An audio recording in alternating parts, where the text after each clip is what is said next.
जैसे तू है पास मेरे तेरे সন্ধ্যেবেলাটা একটু पास অন্যরকম ভাবেই কাটে। তারপর সেটা ছিল শনিবারের সন্ধ্যেবেলা, একটু বসে বসে আমার কাজকর্ম কমপ্লিট করছিলাম। তারপরেই ভাবলাম না একটু বেশ ঘর বাড়িগুলো একটু গোছানোর কাজে হাত দিই, তার সঙ্গে জামা কাপড়গুলো আলমারিতে যথেষ্ট অগোছালো হয়ে আছে।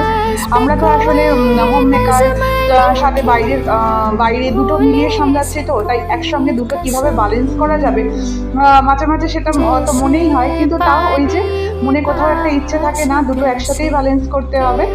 সেইটা ভেবেই সন্ধ্যেবেলা নিজের কাজগুলো হাতের কাজগুলো সব কমপ্লিট করে চলে এলাম একটু ঘর বাড়ি একটু জামা কাপড়গুলো একটু গুছিয়ে রাখার কাজে। যাই হোক, তোমাদের সঙ্গে কিছুক্ষণ সময় আমি আমার সন্ধ্যেটুকু শেয়ার করে নিলাম। ভালো লাগলে সাবস্ক্রাইব করো, আমার অনেক ভালো লাগবে, উৎসাহ পাবো। Thank you for watching.